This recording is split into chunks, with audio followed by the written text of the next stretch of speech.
is Rachel Dworkin from the Chemung County Historical Society. Today is January 14th, 2022, and I am recording for the COVID Memory Project. Today I am speaking with... I am J.D. Iles. I am a real estate agent with the Hidden Landmarks home team at Keller Williams Realty. All right, thank you. How long have you been a real estate agent in the Elmira Corning area? Yep, I've been a real estate agent in this area for about 6 years. Okay, how has COVID and everything that's gone on around with it affected the real estate market, do you think? So the real estate market is very interesting because of COVID. And a lot of different things are going on. Probably the biggest thing day to day is we have an extremely low inventory right now. So normal for the Elmira Corning area is about 700 to 800 single family homes available at any one time. Currently, that number is about 263. So we are in an extreme shortage. It's an extreme seller's market. And a couple of things have contributed to that. One of which is interest rates are extremely low, but I think COVID has contributed to it because I think fewer people are listing their homes currently than would naturally otherwise. And there's also been a big shifting of people from cities to smaller cities and towns like our area, and also people seeking homes that have more space for a home office, space for home schooling, and those types of things. Okay, so when did this trend sort of start with the low inventory? Like, can you sort of... I mean, almost from, so March 15th, it would have been 2019 when COVID first hit and we had the New York lockdown. That's correct. 2020. 2020. Sorry, 2020. It all sort of blends together. Yeah. When the initial COVID lockdown happened, it almost happened right from that moment. Inventory started going down because at that point, no one was listing homes because it was very difficult. You couldn't even go in a home at that point. And it's just kept decreasing the entire time. Okay, so what has that done to pricing? Prices right now are probably anywhere from 15 to 25% greater than they were even a year ago. Wow. Now, a lot of people are kind of speculating that we're kind of in some kind of housing bubble. I don't think that's the case. I think if prices spiked very suddenly and then I don't think these prices are going to go down. I think these are the prices we're just going to have now. Okay. Do you see any trend towards having more inventory or not so much?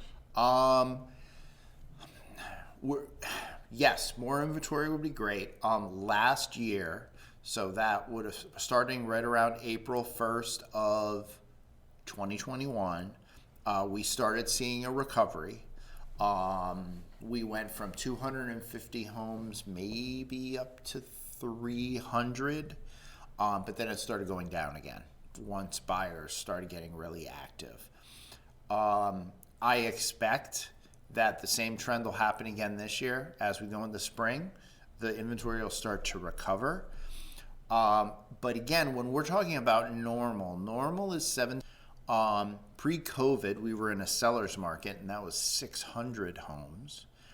I think it is going to be a year and a half to 2 years before we get back to pre-COVID levels. Okay. So, are you a buyer realtor or a seller's realtor? I do both. You do both. Yep. Can you give me examples of things that have happened in terms of like a sale since COVID started for you? Well, there were a couple things. During the New York State lockdown, initially no one was even allowed to go into homes. So the exception was a real estate agent could go in and do a video tour of a house. So we all got very good at doing video tours with almost no experience whatsoever. So that was interesting. Then there was a period where we could actually allow buyers into a home as long as we weren't in the home with them, and naturally no one else could be in the home. So that's a little different for us, because generally when you're touring a house with a realtor, that means the realtor's in the house with you. But eventually, I believe it was in June of 2020, that we kind of got back to normal, where we could just start showing houses again. The other big story, I think, is this area had a very good open house culture. And I've actually seen you at an open house, Oh, Rachel. yeah, they're fun. Yeah. Great idea to get home decor ideas. Yeah. So we had a very good open house culture. At any one time on a Sunday afternoon, there was anywhere between 30 and 50 homes you could go visit. Last week, there were 3 open houses. So that's mainly, a casualty of the low inventory. But again, I'm hoping we're going to get back into a normal open house culture maybe sometime this year. And how many people do you normally get at any given open house? Generally, again, let's talk about pre-COVID. It's going to vary widely. You might get 2 couples through, or you might get 8 couples through. It's not a tremendous amount of people. So the buyers who are looking for new homes, are they mostly local buyers looking to upgrade, or are they people from the city? It's always a mixture. It is very odd that, let me think about this for a second. Late 2020 into 2021, I personally had 4 buyers that were getting out of New York City and wanted to relocate somewhere else, and Elmira or Waverly became that somewhere else. So that was interesting. That's a large number of buyers just for me personally, to have people relocating like that, because that's not typical. Okay. In any given year that is not in the midst of a pandemic, about how many homes do you sell? Well, so let's talk about the board, because I think that's a better, more informative number. On the Elmira Corning Board of Realtors, in totality, 2,500 homes change hands every year. Wow. Now that's 5,000 transactions, because for every house there's a seller and there's a buyer. So that might sound like a big number. If you're in real estate, it does not sound like a big enough number. We would like more. But I imagine because there are so few homes on the market and there's less selling, that you've just taken a big hit as a profession. Surprisingly, no. Okay. Surprisingly, real estate agents are doing very well right now. Because of the higher prices? No. I mean, to a certain extent, but the higher prices, we're really not going to see that much of a difference in what we get. The thing that has changed is in West Elmira, I live in West Elmira. In West Elmira, 3 to 4 years ago, if you put your home on the market, the expectation would be that it would be on the market anywhere from 6 to 9 months. Mm-hmm. So half a year or more. And that's with an appropriately priced house and a nice updated home. 6 to 9 months. Currently in Elmira, if you have an appropriately priced nice house, it could go 2 to 3 weeks. Wow. Yeah. So the time on market, and then in Horseheads, a market like Horseheads, a great house will sell in a day, and there'll be 6 to 9 offers all on the same house. So that's the difference for real estate agents. If you're getting a listing, that listing is generally turning over very quickly. Okay. So how has the buying changed? I imagine if people are putting in offers on the first day that it's listed, then they haven't really had a chance to like see it. Well, I mean, they have. I mean, generally, most people that see a house and buy it in today's market, it's the same if they had all the time in the world. People aren't going back to houses again and again and again. They're seeing it once. Yes, we like it. Let's go ahead and buy it. I'm actually surprised how easily they'll buy a house. But what was the original question? Just how has the buying culture changed? I mean, I looked at like 30 houses when I was looking for a house. Yeah, you wouldn't be able to find 30 houses to look at. You know, if you're looking for the average price of a house in our area is $150,000. Currently or previously? Currently. What was it previously? Like 135,000. Ah. Yeah. So in today's market, if you're looking for a house in West Elmira for $150,000, somewhere in that area, we might be able to show you 6 houses, whereas you go back 4 years, we could easily show you 30 or 40. So there's fewer options, but more people looking, or the same number? There's about the same number of people looking, but there are definitely fewer options, and I feel bad for buyers right now because it's a kind of a frustrating time to be looking for a house. Just because even if you find something, if you're one of 8 offers, you've got a 1 in 8 chance of getting the house that you want. Okay. Do you have any other observations about the real estate market currently? I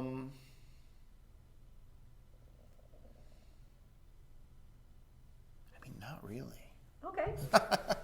So I'd like to switch gears a little bit. Yep. Talk about how COVID and the pandemic has affected you on a non-professional level. Mm-hmm. Has COVID impacted your life in any way, do you think? I mean, yes, definitely. I think everybody's frustrated and everybody is kind of very optimistic to the day where we can kind of resume life as normal. My wife and I both, do a lot of things. We have very busy professional careers. We used to go to a lot of events. Prior to COVID, most nights after we got out of work, we were coming home, changing, and then going to a gallery opening at the Arnett Art Museum, or we were going to a chamber business after hours, or we were going to Alive at 5 at Wisner Park, or what have you. And obviously we're not doing that as much or at all anymore. So, that's something I definitely miss. Anything else, in terms of social life? Like, did you change your shopping habits or not really? No, our shopping habits are the same.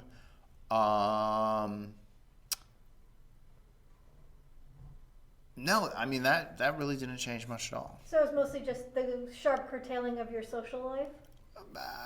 Yeah, to a certain extent.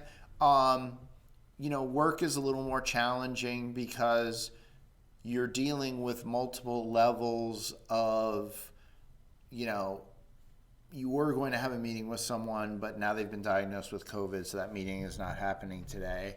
That is an almost daily occurrence. I think people in general are a little less patient than they were prior to COVID, just because I think psychologically people feel that normal life has been stripped away from them. So we tend to have shorter fuses than maybe we should. So I've seen a lot of that. So you also do the Hidden Landmarks podcast. Yeah, I do. So I do Hidden Landmarks Live, which is a show on Facebook. Okay, can you tell us a little bit about that? Basically, what I do is I go out every week and I film either at museums or historical sites, and I talk about the history. Actually, this morning, 90 minutes ago, I was at the Chemung County SPCA talking about the history of that organization, but also kind of showcasing the amazing renovation they've done to that space and talking about, all the good things they do for the community. So it's a project that I really enjoy. Cool. How did COVID impact Okay. Hidden Landmarks? All right. So COVID changed Hidden Landmarks dramatically because prior to COVID, I would always have a camera person who would film everything. And as soon as COVID hit, I knew I wanted to keep doing Hidden Landmarks. But back in those days, we really didn't even know what COVID really was. So the first change I made was I started doing all the filming myself. So I call it first-person shooter. So basically just working with a gimbal and doing everything myself.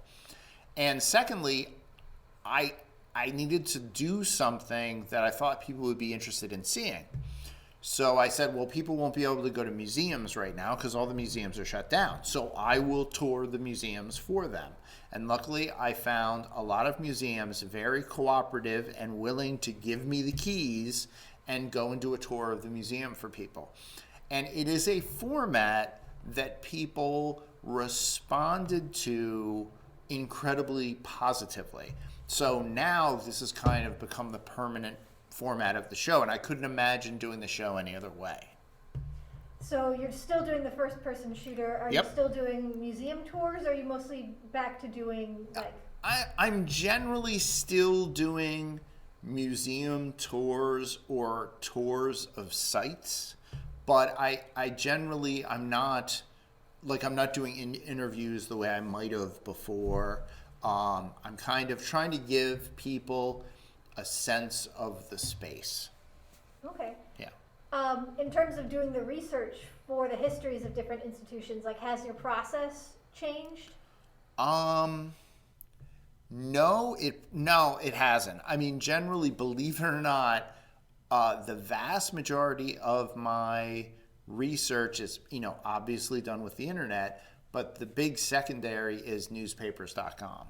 That's a good site. Yeah, the great thing about that is both of the most important Elmira papers are all completely digitized. So searching Elmira history is incredibly easy. Okay.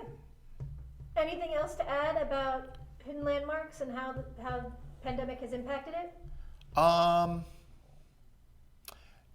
No, I mean, the only other thing we've done is we're kind of building Hidden Landmarks out as a bigger brand. During the pandemic, we launched a show called Hidden Landmarks Victory Gardens, where we have one of our real estate agents, Melissa Bauco, going around and touring people's gardens. And again, the whole Victory Garden idea for Hidden Landmarks was because, during a pandemic, it would be a good thing to plant a victory garden. So we're kind of expanding the brand and adding new shows on as we go. Cool. Yeah. Anything else you'd like to add about any of the topics we've covered or something that we haven't covered yet? No, I don't think so. All right. Well, thank you very much for coming. All right. Thank you, Rachel.